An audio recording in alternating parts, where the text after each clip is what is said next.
Praise the Lord family, कैसे हैं आप सब। आशा विश्वास करती हूँ कि आप सब परमेश्वर पिता के हाथों में आनंदित और आशीषित हैं। हालेलुया।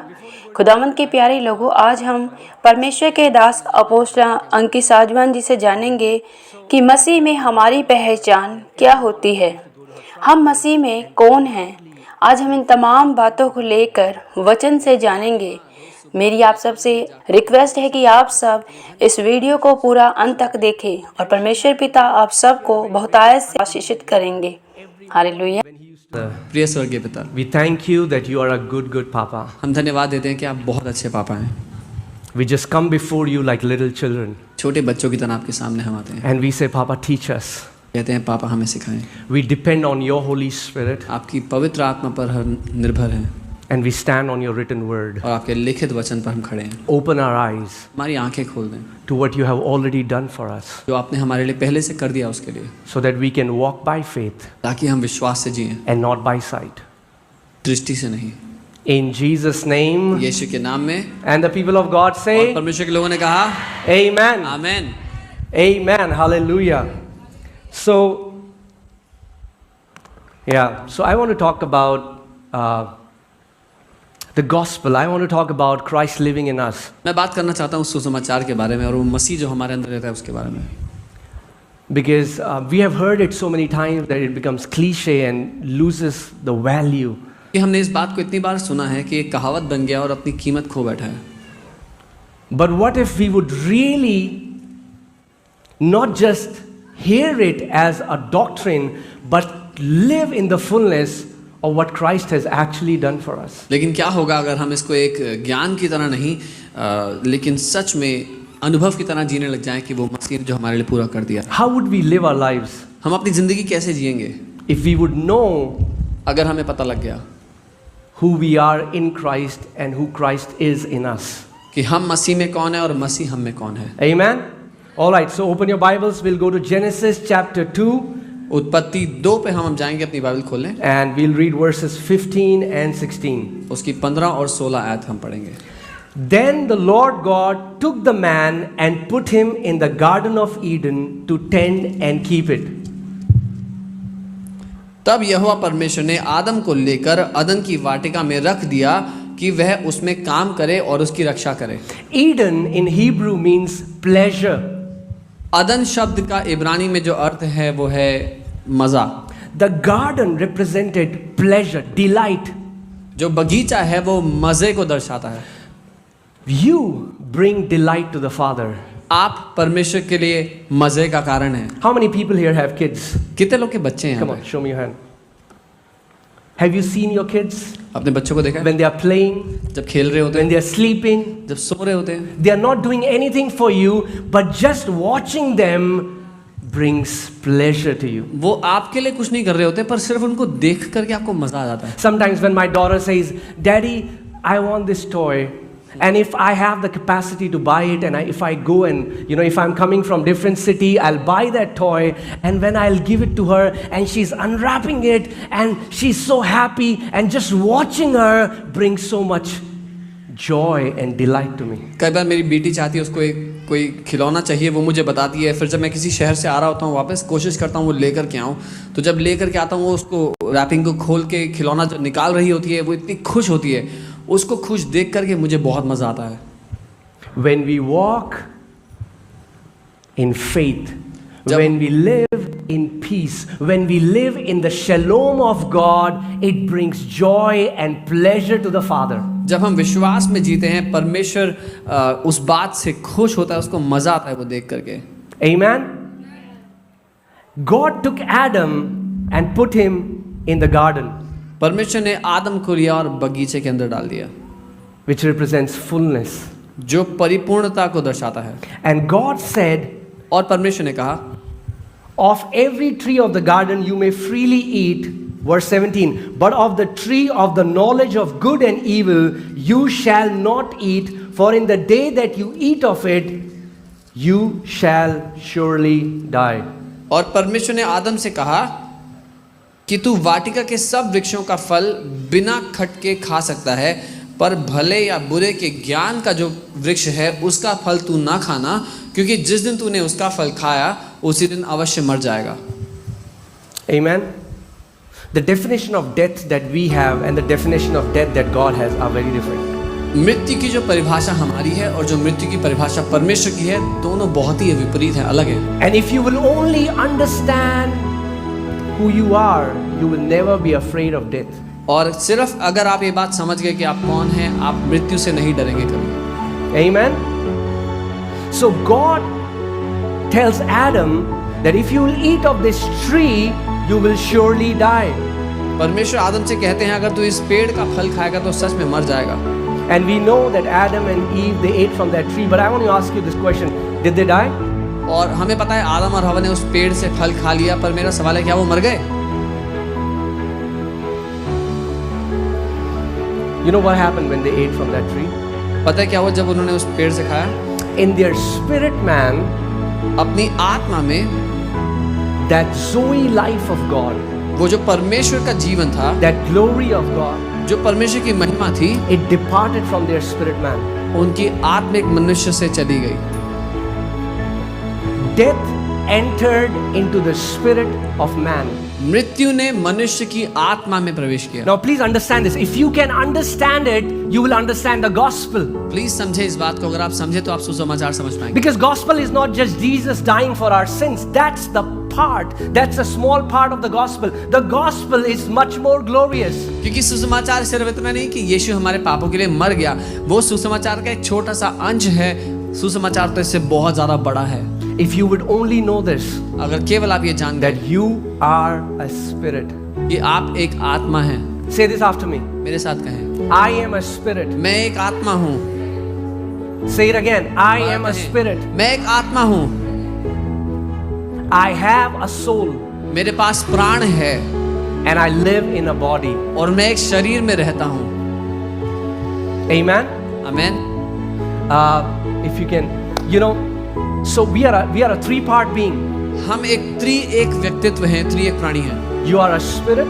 आप एक आत्मा हैं, You have a soul, आपके पास प्राण है and you live in a body. और आप एक शरीर में रहते हैं। So when in the spirit of Adam, the life of God, the glory of God, the light of God was one with Adam's spirit. सो परमेश्वर की जो महिमा और परमेश्वर का जो आत्मा है वो आदम की आत्मा में एक था। But when Adam ate from that tree, what happened was that Zoe life of God left his spirit man. लेकिन जब आदम ने उस पेड़ का फल खाया तो क्या हुआ?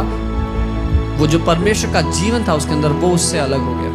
And God had, you know, in the original translation, if you read in Hebrew, even in the footnotes of your Bible, it says God told him, if you eat from this tree, in dying you shall die.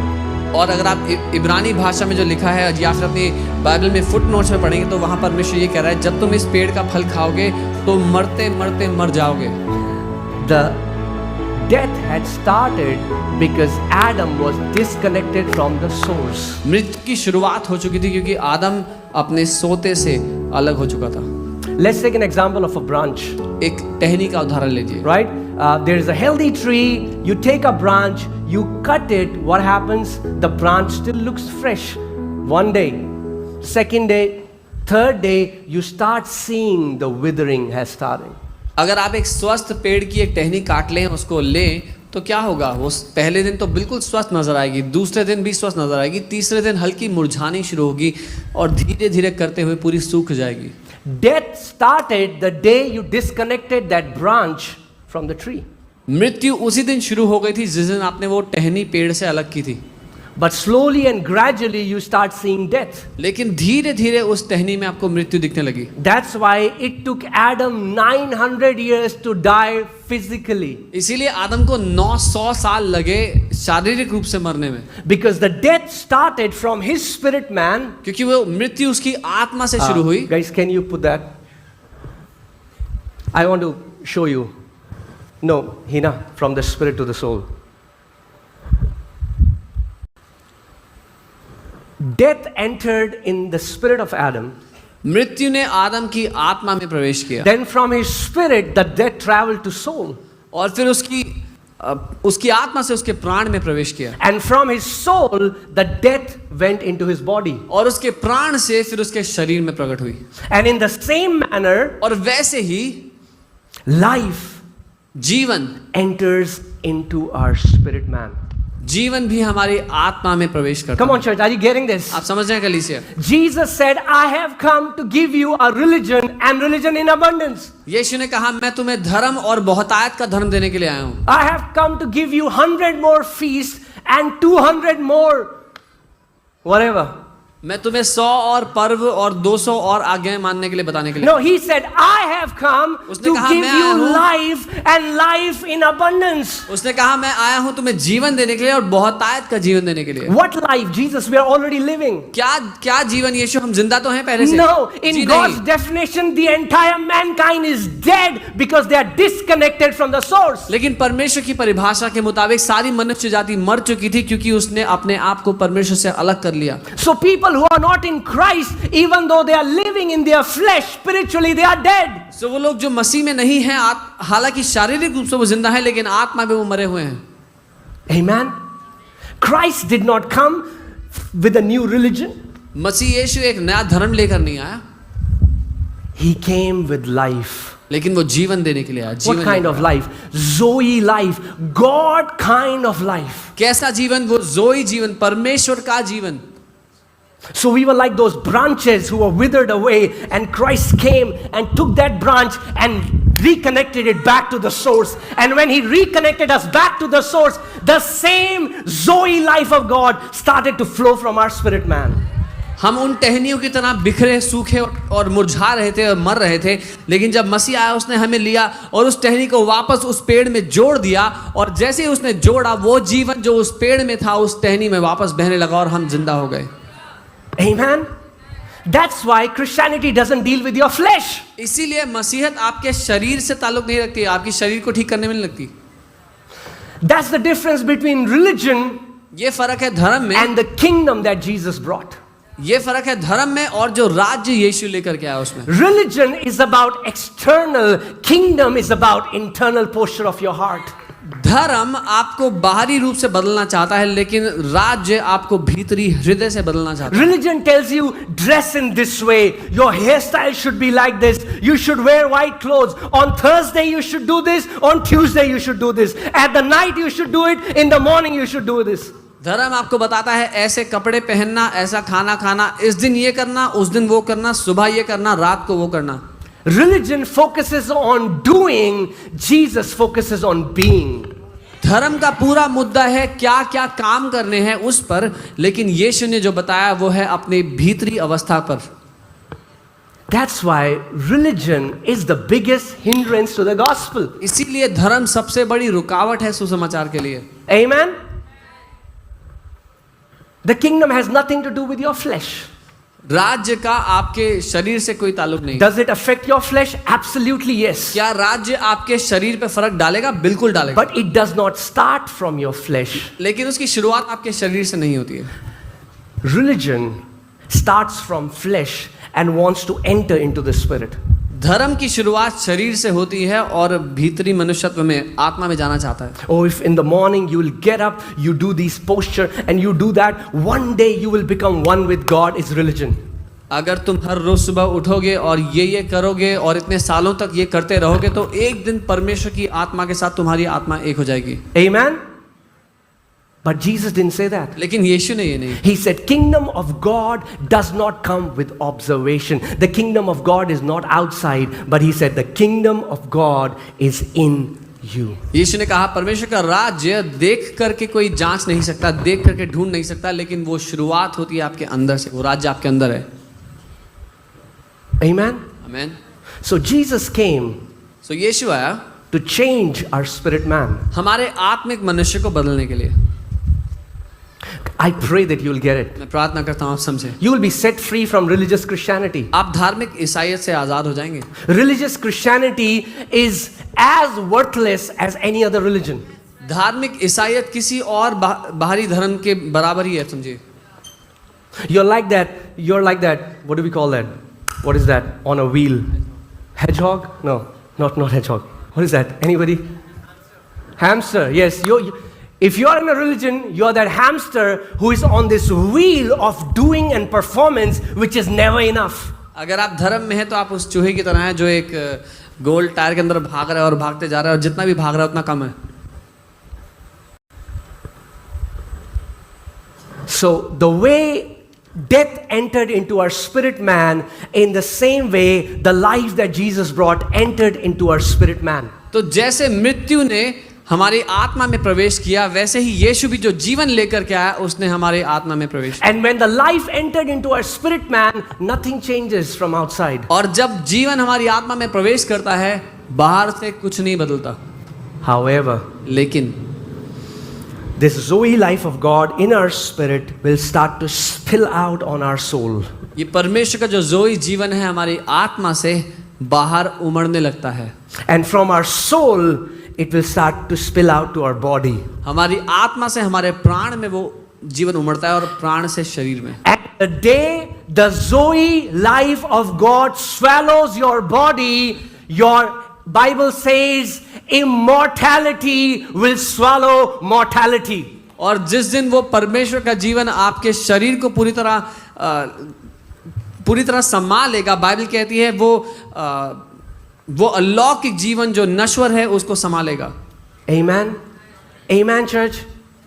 Do you know that one day this body will be completely swallowed by the glory of God? क्या आप जानते हैं ये शरीर एक दिन पूरी तरह परमेश्वर की महिमा में समा जाएगा.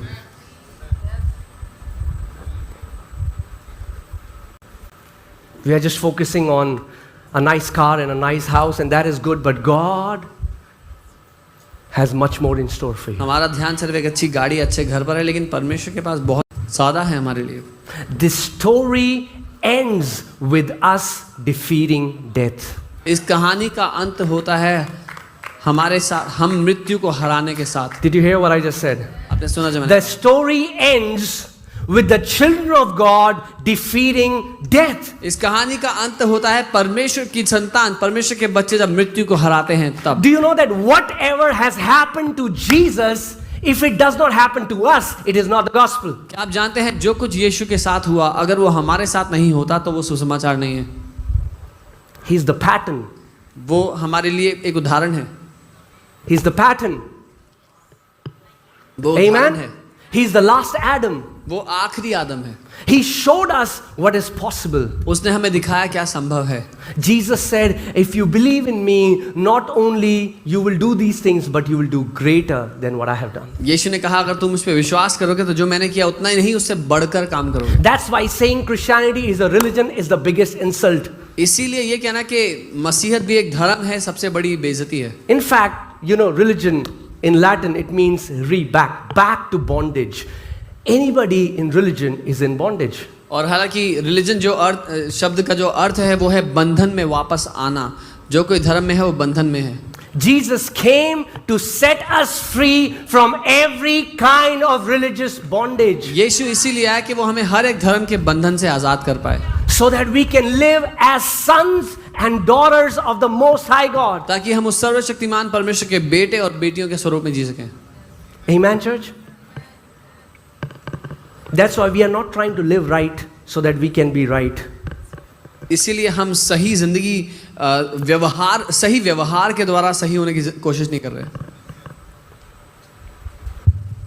Christianity is not behavior modification. क्योंकि मसीहत व्यवहार का बदलना नहीं है. Am I saying that our behavior doesn't matter? क्या मैं ये कह रहा हूँ हमारे व्यवहार से फर्क नहीं No, पड़ता? what I'm saying is नहीं, मैं ये कह the रहा हूँ way God changes our behavior is a different way. परमेश्वर हमारे व्यवहार को एक अलग तरीके से बदलता है. Peace. शरीर पर मन लगाना तो मृत्यु है, परंतु आत्मा पर मन लगाना जीवन और शांति है. To be carnally minded is death. शरीर पर मन लगाना मृत्यु है. Our transformation now depends so much on our mind. अब जो हमारा रूपांतरण है वो निर्भर है हमारे मन पर. When we got born again, we have this resurrection power in us. जब हमने नया जन्म पाया तो वो पुनरुत्थान का सामर्थ्य हमारे अंदर आ गया. But God still gives you the choice. You can still be carnally minded. लेकिन परमेश्वर फिर भी आपको चुनाव देता है कि आप शरीर के मुताबिक चलना चाहते हैं or you can be spiritually minded. या आत्मा के मुताबिक।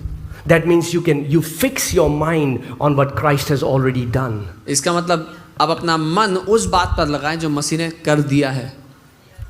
Oh, pastor, because I have not sinned for 2 weeks, I am holy. ओ पास्टर, क्योंकि 2 हफ्ते से मैंने कोई पाप नहीं करा, मैं बहुत पवित्र हूँ। No, you're not holy because you have not sinned for 2 weeks. Because you are holy, you will not sin. आप इसलिए पवित्र नहीं हैं, आपने 2 हफ्ते से कोई पाप नहीं करा। क्योंकि आप पवित्र हैं, अपने आप पाप करना बंद कर देंगे। Amen. See, that's what the religion tells us. Have you not read what the Bible says? Be holy. और ये है जो धर्म कहता है, क्या तुमने नहीं पढ़ा? बाइबल कहती है पवित्र बनो। Yeah, the Bible never says do holy. The Bible says be holy. हाँ, बाइबल ये नहीं कहती पवित्र करो, बाइबल कहती है पवित्र हो। And then the Bible takes us to that level which no man can achieve. The Bible says be holy as God is holy. और फिर बाइबल इस बात को उस स्तर पे ले जाती है जो कोई मनुष्य करने की क्षमता नहीं रखता। बाइबल कहती है पवित्र हो जैसे परमेश्वर पवित्र है। The standard to our holiness is not a man. Bible says you have to be holy like God is holy. And I want to ask you this question. How much fasting can you do that you will become holy like God? हमारी पवित्रता का स्तर किसी मनुष्य के स्वाभाविक नहीं है, किसी मनुष्य के समान नहीं है, लेकिन हमारी पवित्रता का जो स्तर रखा गया है वो परमेश्वर का स्तर रखा गया है। और मेरा ये सवाल है, कितना उपवास कर लोगे कि परमेश्वर जितने पवित्र बन जाओ? Come on, tell your neighbor, get down from that treadmill of religion. You'll keep on running. कहें धर्म की ट्रेडमिल से नीचे आ जाओ। You know why it's a treadmill? पता है क्यों ट्रेडमिल है? You can run for 30 kilometers per hour, 40 kilometers per hour, but after running 1 hour, you'll realize you are just where you started. क्योंकि वो ऐसी है जहाँ 30 किलोमीटर पर आवर की स्पीड से भागने, 1 घंटा भागने के बाद भी आप वहीं के वहीं होंगे जहाँ से शुरू किया था। Oh, I have done this for the Lord. ओ मैंने प्रभु के लिए ये किया है। I have done that. मैंने वो किया है। Let us start beholding what the Lord has done for us. लेकिन What हम the वो देखना Lord has शुरू done for me. हम वो देखना शुरू करें जो प्रभु ने हमारे लिए किया है। Amen. And I always say this: if you don't start और हमेशा from मैं कहता where हूं, He said it is finished, you'll never run a well Christian life. अगर आप वहां से शुरुआत नहीं करते जहां पर मसीह ने कहा यहाँ पर खत्म हो गया सब कुछ, तो हम एक अच्छी मसीह दौड़ नहीं भाग रहे। Amen, church. Are you getting this, church? No, we are not trying to do something to become better, to do something. What we are trying to do is we are just abiding in Him and let His Zoe life now flow through us. हम बेहतर बनने के लिए कुछ करने की कोशिश नहीं कर रहे, हम बस ये कर रहे हैं कि मसीह में बने रहें ताकि उसका जो बहुतायत का जीवन है हमारे द्वारा बहता रहे। Just for 2 minutes, forget about this sermon that this is a church service.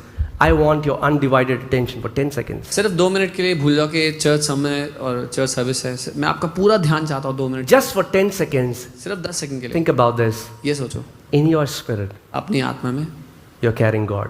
आप परमेश्वर को लेकर चलते हो।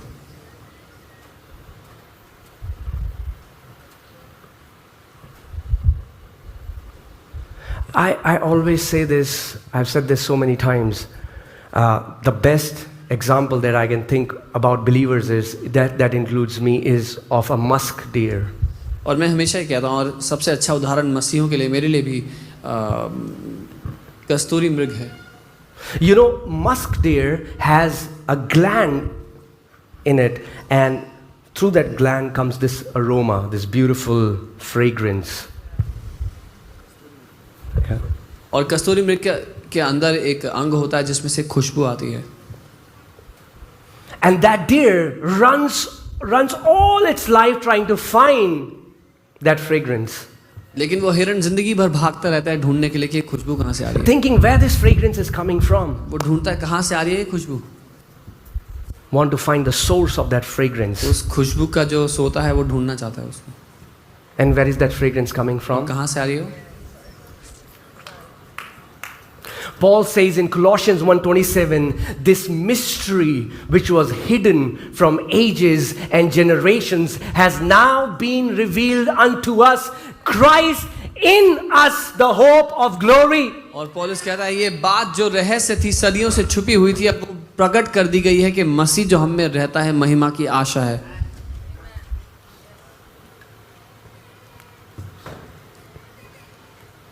You know, all of us, we are guilty of one thing. हम सब के सब एक बात के दोषी We so much focus on our external world. We are trying to build an amazing external world and we ignore there is an internal world in you. हम सब के सब इस बात के दोषी हैं। हम एक बहुत ही खूबसूरत बाहरी दुनिया बनाना चाहते हैं, बहुत मेहनत करते हैं अपने बाहर की दुनिया को बनाने के लिए, लेकिन अपने अंदर जो दुनिया है उसको बिल्कुल नज़रअंदाज कर देते हैं। Oh God, I want to save 10,000 souls for you. ओ प्रभु, मैं आपके लिए 10,000 आत्माएं बचाना चाहता हूँ। That's, praise God, that's Prabhu such का a good धन्यवाद हो, desire. ये बहुत अच्छी। Oh Lord, I want to start revivals for you. प्रभु, मैं आपके लिए बेदारियां लाना चाहता हूँ। That's amazing. बहुत अच्छी बात है। But the Lord says, लेकिन प्रभु कहता है be still ठहर जा and know that I am God. और ये जान ले कि मैं परमेश्वर हूँ। Lay down all your ambitions. अपनी सारी महत्वाकांक्षाएं नीचे रख, Come in my presence मेरी उपस्थिति में आ and just hear what I have to say. और सुन जो मैं कहना चाहता हूँ। Amen. There is an internal world in all of us. हम सब के अंदर एक भीतरी दुनिया है। Do you know this practice which was so common in the early church fathers has been lost in the church today because we are so driven by activity. और क्या आप जानते हैं पहले की कलीसिया में जो पिता लोग थे वो बहुत किया करते थे इस बात को जो हमने गवा दी है, क्योंकि हम लोग इतने एक्टिविटीज़ में घुले मिले रहते हैं। You know, some believers came to the church few years ago and they were like, we want to do something for the Lord. Tell us, Pastor, what should we do? I said, I give you homework, do nothing for this week. और कुछ विश्वासी कुछ साल पहले की बात है, कुछ विश्वासी लोग कलीसिया में आए और वो कहते पास्टर हमें बताएं हम क्या करें प्रभु के लिए। मैंने कहा इस हफ्ते का तुम्हारा होमवर्क है, इस हफ्ते कुछ नहीं करोगे, घर पे रहो। They got so offended they left the church. वो इतने नाराज हो गए कि चर्च छोड़ के चले गए। Do you know the early church fathers, they had this time of meditation and contemplative prayers where they used to just sit in silence and just enjoy God's presence. That's it. No agenda, just intimate fellowship with the Spirit. क्या आप जानते हैं पहले की कलीसिया में जो पिता लोग थे वो ये समय निकाला करते थे मनन करने के लिए और एकांत में पिता के साथ बैठकर उससे बातचीत करने के लिए, जहाँ पर कोई एजेंडा लेकर के नहीं, लेकिन सिर्फ पिता से बात करने के लिए हो जाते। Why are so many believers depressed? क्यों बहुत सारे विश्वासी लोग तनाव में, डिप्रेशन में? To be carnally minded is death. To be spiritually minded is life and peace. What is your mind set on? क्योंकि शरीर की बातों पर अगर आपका पूरा ध्यान है तो वो मृत्यु को उत्पन्न करेगा, आत्मा की बातों पर ध्यान है तो वो जीवन उत्पन्न करेगा। आपका ध्यान किस तरफ है? Amen. The Holy Spirit is drawing us into an intimate fellowship with Him. क्योंकि पवित्र आत्मा हमें एक गहरे रिश्ते के लिए आमंत्रित कर रहा है अपनी ओर। You know what's the amazing thing about the kingdom? आपको पता है क्या अद्भुत बात है राज्य के बारे में? You don't get points to do something which Jesus never asked you to do. अगर आप कुछ ऐसा करते हैं जो यीशु ने करने के लिए नहीं कहा तो कोई पॉइंट नहीं मिल रहा उसके लिए। Jesus goes to this house, Mary and Martha, and Martha is like, I want to cook butter chicken for Jesus. I want to make a pizza for him. I will do all this for him, and he'll be so impressed. यीशु मरियम और Martha के घर जाते हैं और जो Martha है वो तैयारी कर रही है, खाना बना रही है कि मैं बटर चिकन बनाऊंगी, यीशु के लिए पिज्ज़ा बनाऊंगी और ये सब बनाऊंगी, वो बहुत खुश हो जाएंगे। Church, stop trying to impress God. कलीसिया, परमेश्वर को पटाने की कोशिश करना बंद कर दो। He already loves you with an वो unconditional love. पहले से ही आपसे पूरे जी जान से प्यार करता है। Believe it. मान लो। The problem in the church is we don't believe. दिक्कत हमारी यही है कलीसिया की कि हम लोग मानते नहीं We हैं। want to do it. हम करना चाहते हैं। Some people came to Jesus and they said, what must we do that we should do the works of God? कुछ लोग यीशु के पास आए और कहते कि हम ऐसा क्या करें कि हम परमेश्वर के कामों को करें। If Jesus was a religious leader, अगर यीशु एक धार्मिक नेता होता, He would have अगुआ said, होता, तो वो कहता, okay, get up 4 in the morning, सुबह 4 बजे उठो, pray for 4 hours, 4 घंटे प्रार्थना करना, then I want you to confess the word for 2 फिर hours, 2 घंटे तक वचन की then घोषणा after that करना, I want you to do this उसके बाद and ये do करना, that फिर and वो do करना, this. फिर ऐसा Jesus करना। said, यीशु ने कहा, this is the work of God. Believe in him whom he has sent. यीशु ने कहा, ये परमेश्वर का काम है, उसको मान लो, उस पे विश्वास कर लो जो पिता ने भेजा है। Christianity is not growing our ability, Christianity is dying to our ability. मसीहत ये नहीं कि अपनी क्षमता में हम बढ़ रहे हैं, लेकिन मसीहत ये अपनी क्षमता के लिए हम मर रहे हैं। You didn't get it. आप नहीं समझे। Christianity is not growing and becoming better in our ability. Christianity is completely dying to our ability, and in that, receiving the ability of Christ and living this life through his ability. मसीहत ये नहीं कि अपनी क्षमता में हम बेहतर हो रहे हैं, लेकिन ये कि अपनी क्षमता में हम मर रहे हैं ताकि हम उसकी क्षमता के द्वारा, मसीह के द्वारा, और फिर मसीह हमारे द्वारा जी सके। It's a trading. ये एक प्रशिक्षण है, एक लेन देन It's है। not becoming better. बेहतर होना नहीं है, It's dying. लेकिन मरना है स्वयं। Dying to our self-effort, dying to what we can accomplish, and completely focusing on what Christ can accomplish through me. अपने स्वयं के प्रति मरना और क्या हम हासिल कर सकते हैं उसके प्रति मरना, लेकिन उस बात को देखना जो मसीह हमारे द्वारा कर सकता है। Amen?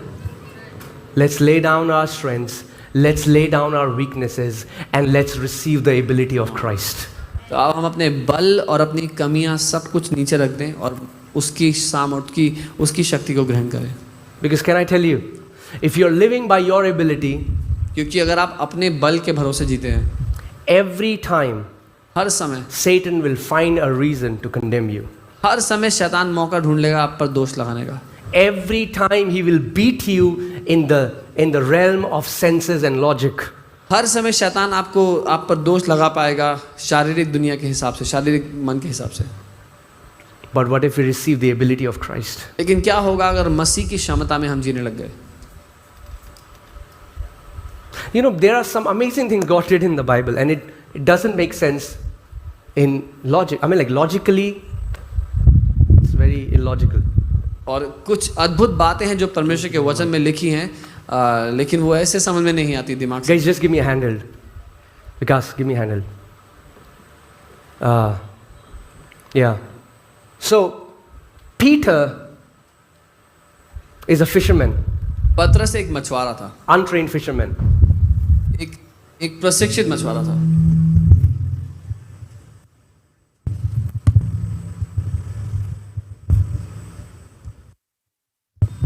Yeah. So, Peter is an untrained fisherman, और पतरस एक प्रशिक्षित मछुआरा था, and Paul is a scholar of the law. और पौलुस एक बुद्धिजीवी, एक ज्ञानी था व्यवस्था का, Expert, जो विशेषज्ञ माना जाता था, professional. जिसका काम ही था व्यवस्था को पढ़ना। And Jesus sends Paul to Gentiles and sends Peter to Jews. और यीशु को जब भेजना होता है तो वो पौलुस को अन्य जाति के पास भेजते हैं और पतरस को यहूदियों के पास भेजते हैं। Wait, Jesus, don't you think Paul would be an amazing choice to be sent to the Jews because he knows law so well? यीशु एक मिनट रुको, सोचो तो सही, क्या पौलुस बहुत अच्छा चुनाव नहीं होगा यहूदियों के पास भेजने के लिए, क्योंकि उसको व्यवस्था बहुत अच्छे से आती है? Yes, but this kingdom is an upside down kingdom. हाँ, लेकिन ये राज्य बिल्कुल उल्टा चलता है। God sends Paul, who's a scholar of the law, to Gentiles who have never known the law, so that Paul should not, should not put his trust in his ability, but in the ability of Christ. और परमेश्वर पौलुस को अन्य जातियों के पास भेजते हैं ताकि पौलुस अपना भरोसा अपने व्यवस्था के ज्ञान पर ना डाले, क्योंकि इन अन्य जातियों को पता ही नहीं था व्यवस्था होती क्या है।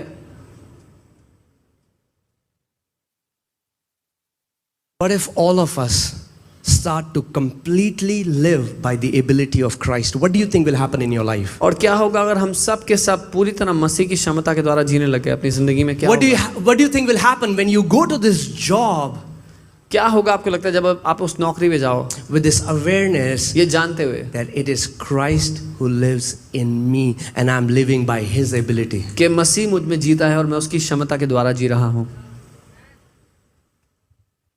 You know, we are people who carry the spirit of excellence upon us. हम वो लोग हैं जो एक्सेलेंस की आत्मा अपने ऊपर लेकर चलते हैं, But that will not work as long as we are trying to do it with our own effort. लेकिन जब तक अपने बलबूते करना चाहेंगे वो काम नहीं करता।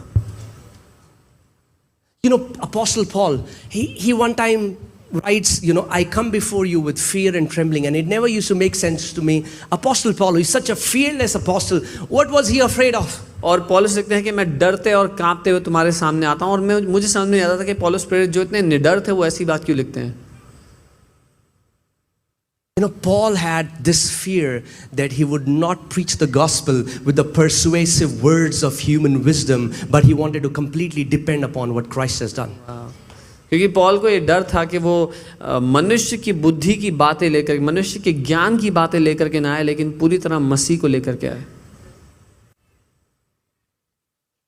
Think about this. How would we live हम कैसे जिएंगे if every day we take out some time to focus and to fix our eyes on what Christ has already done? अगर हर दिन अपनी आंखें हम उस बात पर लगाएं जो मसीह महसूस कर It's a fruit. ये एक फल है। Jesus is saying, यीशु ये कह रहे हैं, don't think of getting rid of the fruit, think of changing the tree.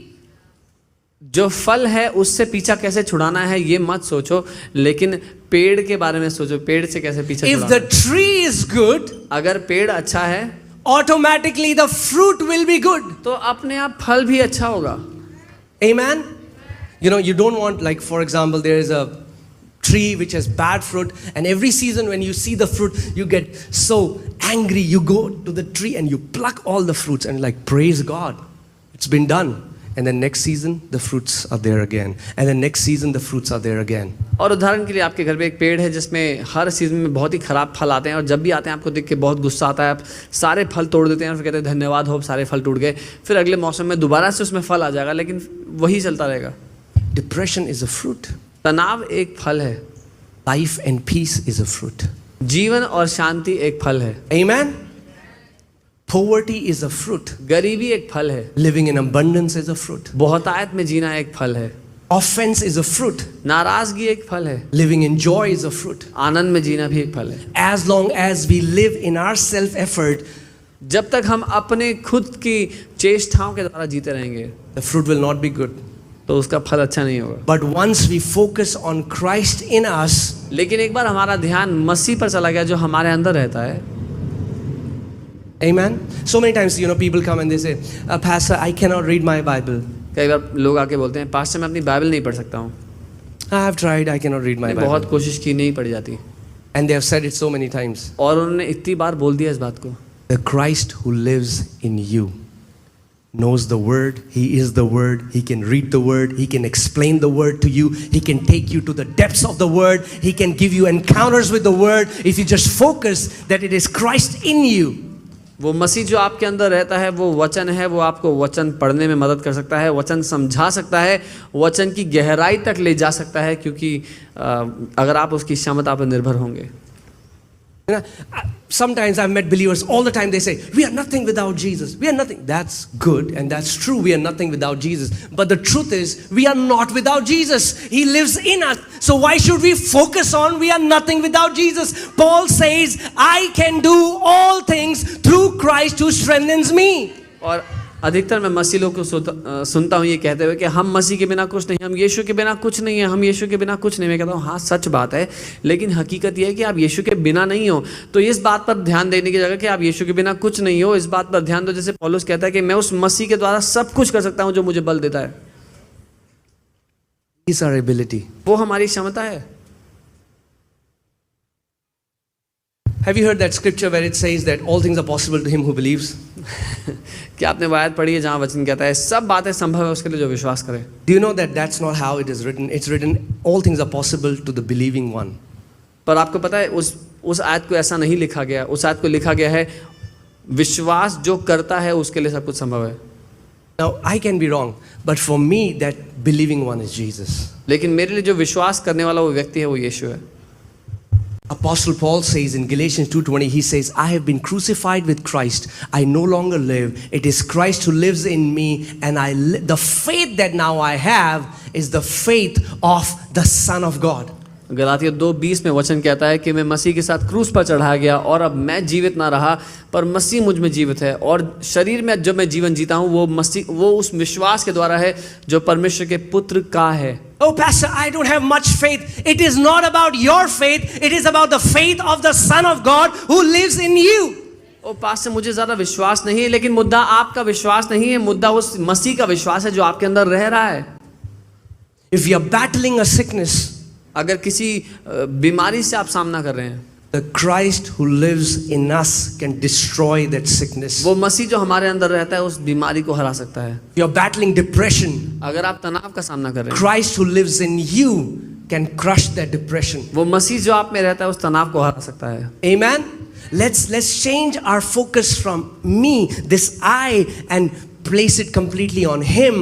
What we are not able to do, he can do it. हम अपना ध्यान मैं से हटा करके मसीह पर डालना शुरू करें, क्योंकि जो हम नहीं कर सकते वो कर सकता है। Come on, church. Amen. आमीन। The gospel, Bible says what man could not do, what we could not do, in that we were weak in our flesh, God did by sending his own son in the likeness of sinful flesh. और Bible कहती है जो हम ना कर सकते थे इसलिए कि हम शरीर में कमजोर थे, वो परमेश्वर ने पूरा कर दिया अपने पुत्र को शरीर की समानता में भेजकर। Now if I can give you an example, अगर मुझे एक उदाहरण देना, every born again child of God has kingdom of God, Christ in them. हर एक नया जन्म पाए हुए विश्वासी के अंदर परमेश्वर का राज्य है, मसीह यीशु रहता है। Then why do we see such a difference in the body of Christ? तो फिर मसीह की देह में इतना अंतर, इतना फर्क क्यों नजर आता है? Because some people are able to draw from that reality and they walk into that reality, and some people are still trying to live as if it means nothing. क्योंकि कुछ लोग उस हकीकत में से कि मसीह मेरे अंदर रहता है उसमें से जीवन को हासिल करना सीख रहे हैं, लेकिन कुछ लोग ऐसे जी रहे हैं जैसे फर्क ही नहीं पड़ता। Amen, church? The day we lay down our ability जिस दिन हम अपनी क्षमता को नीचे रख देंगे and we pick up his ability, और उसकी क्षमता को धारण कर लेंगे, your lives will be very different. आपका जीवन बहुत अलग होगा। The Lord will remove every striving. परमेश्वर हर एक जबरदस्ती की जो हम मेहनत करने की कोशिश करते हैं उसको हटा देगा। You know, the trust is going to bring rest. जब हम उस पर भरोसा करेंगे तो अपने विश्राम में प्रवेश Can I करेंगे। say it again? क्या दोबारा कहूँ? Trust brings rest. जब हम भरोसा करते हैं उस पर तो हम विश्राम में जीते हैं, Not in our ability, अपनी क्षमता पर but नहीं। when we trust in his ability. लेकिन जब हम उसकी क्षमता पर Lord, भरोसा I cannot do it, प्रभु मैं नहीं कर सकता, but you can do it in me and you can do it through me. लेकिन आप मेरे अंदर और मेरे द्वारा ऐसा कर That's सकते why हैं। the kingdom is all about receiving and giving. इसीलिए राज्य है ग्रहण करना और देना। इसके बारे में First, the Lord does it in us, पहले परमेश्वर हमारे अंदर ऐसा करता है and then he does it through और us. फिर वो हमारे द्वारा करता है। That's why you can never love if you have not received love. इसीलिए जब तक हमने प्रेम ग्रहण नहीं किया हम प्रेम में जी नहीं सकते। Amen? That's why we can never forgive unless we have received forgiveness for ourselves. जब तक हमने माफी ग्रहण नहीं की खुद के लिए हम दूसरों को माफ नहीं कर सकते। That's why the kingdom is about we receiving it first for us. इसीलिए राज्य है कि हम पहले खुद हासिल कर लें। How much can you receive? आप कितना ग्रहण कर सकते हो? As much as you want. जितना आप चाहो। The Father is inviting you. पिता आपको आमंत्रित करता है। He has put you in Eden. उसने आपको अदन के अंदर रखा है। Now he has put us in Christ. अब उसने हमें मसीह के अंदर रख दिया है। The Bible says now we are heirs of God and joint heirs with Christ Jesus. What belongs to Jesus belongs to you. अब बाइबल कहती है कि हम मसीह के साथ, हम परमेश्वर के वारिस हैं और मसीह के साथ संगी वारिस हैं। जो कुछ यीशु का है वो आपको दिया गया है। Can I say this? Please hear this, church. ध्यान से सुनना कली से। When we read the Bible, जब हम बाइबल पढ़ते there was never a time where Jesus needed something and provision was not provided for him.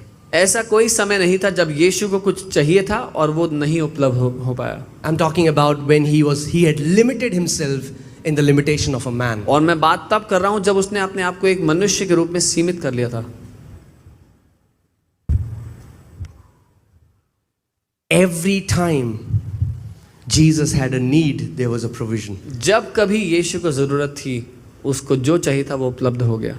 Every time we have a need, there is a provision. जब कभी हमें जरूरत हो, परमेश्वर उपलब्ध करता है। Amen. Now there are no unanswered prayers in the kingdom. अब राज्य में कोई भी ऐसी प्रार्थना नहीं जिसका उत्तर ना हो। Yes, sometimes we don't get it now, but Bible says every promise of God is fulfilled with a yes and a resounding amen. हाँ, जब हम प्रार्थना अभी करते हैं तो इसी समय पूरा हो जाए ये जरूरी नहीं, लेकिन बाइबल कहती है परमेश्वर का हर एक वायदा हाँ और गूंजती हुई आमीन के साथ पूरा होता है। Amen. We completely fix our eyes on him. हम अपनी आंखें उसकी ओर करते हैं। I love this prayer that Moravian saints have said for years, and they said, "May the Lamb of God receive the full reward for his sufferings." और मोरेवियन संत ये प्रार्थना करते हैं, मुझे बहुत पसंद है कि जो परमेश्वर का मेमना है वो जो उसने सहा उसका संपूर्ण फल प्राप्त करे।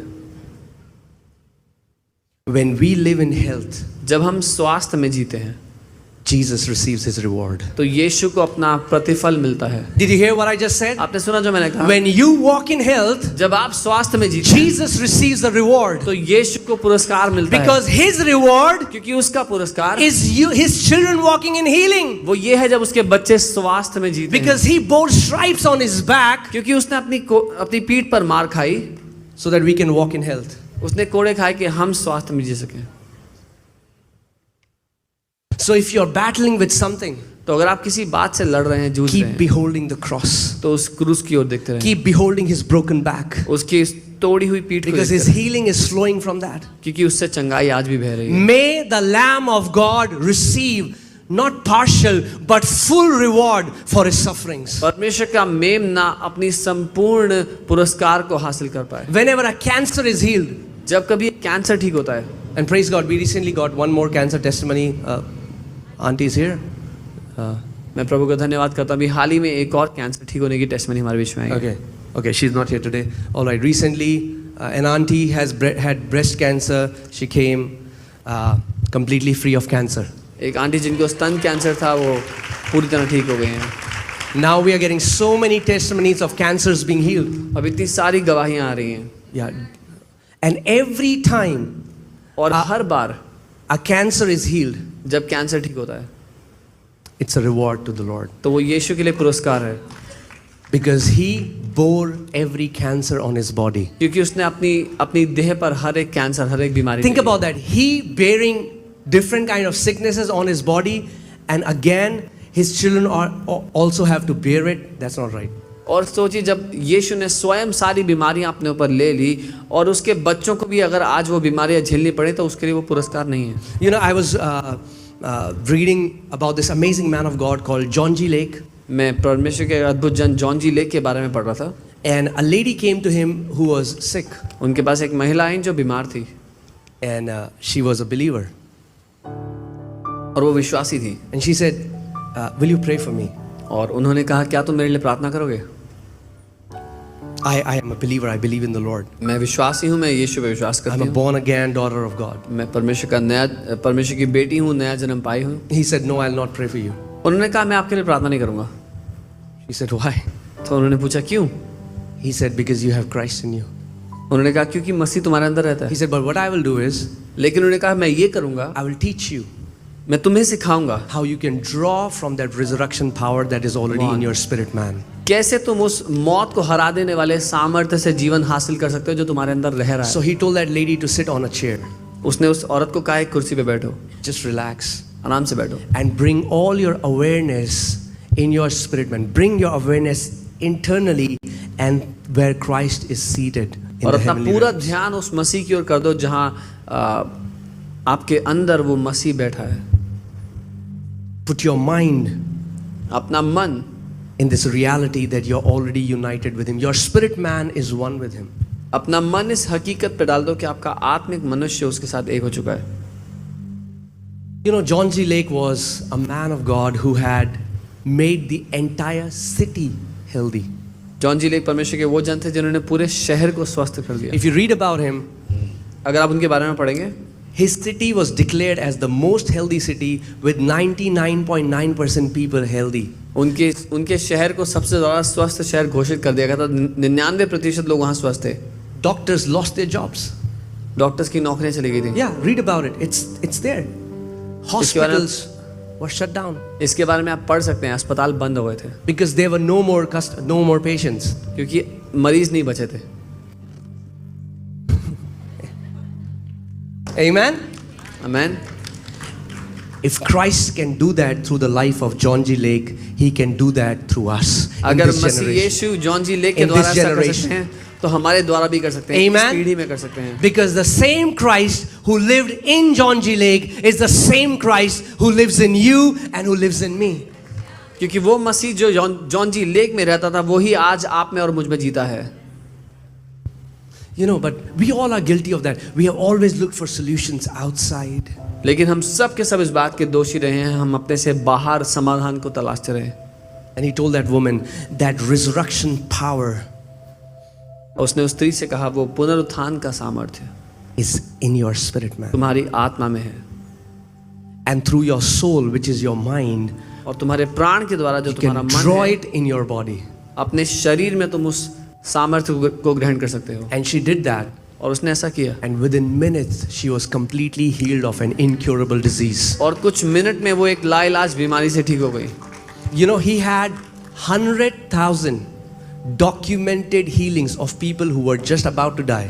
क्या आप जानते हैं जॉन जी लेक की 1 लाख से ज़्यादा डॉक्यूमेंटेड चंगाइयाँ थी उन लोगों की जो मरने वाले थे बिल्कुल. And his entire message was that God lives in my spirit. और उनका पूरा संदेश ये था कि परमेश्वर मेरी आत्मा में रहता है. It's all about awareness. Now, this walk with the Lord, it's not about getting more from God, it's about becoming aware of what we already carry in our spirit, man. ये पूरा मुद्दा चेतना का है और पाने का नहीं, लेकिन ये जान लेने का कि वो हमारे अंदर रह रहा है.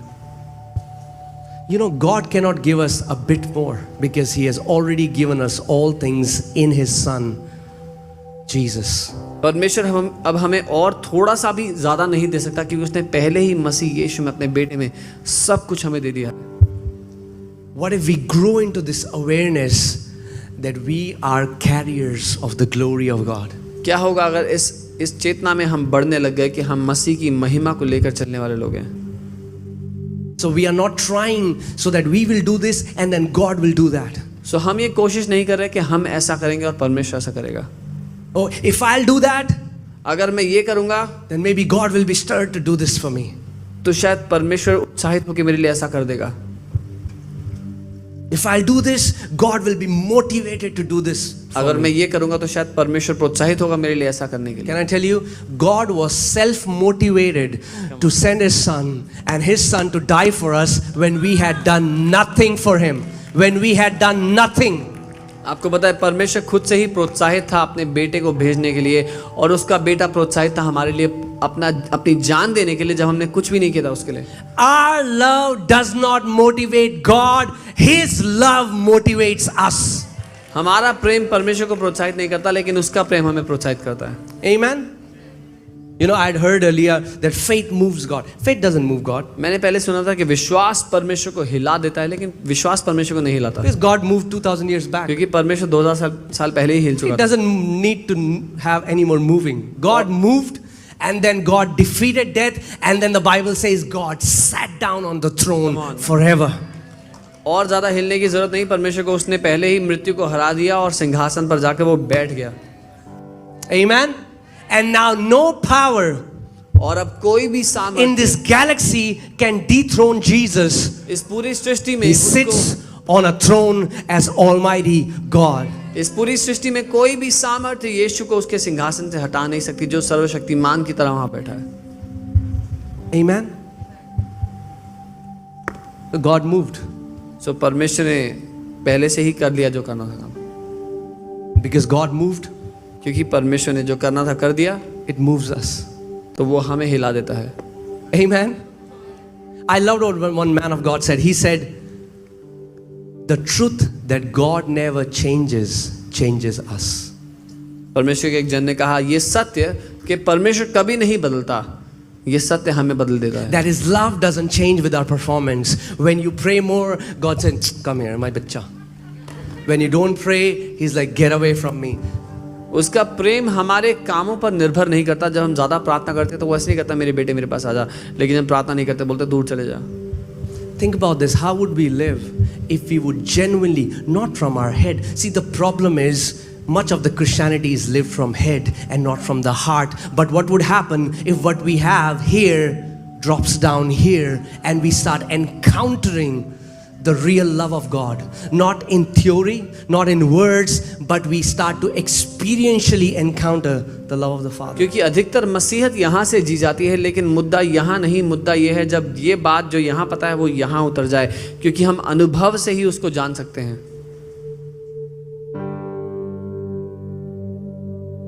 Christ in us, the hope of glory. मसीह जो हम में रहता है वो महिमा की आशा है.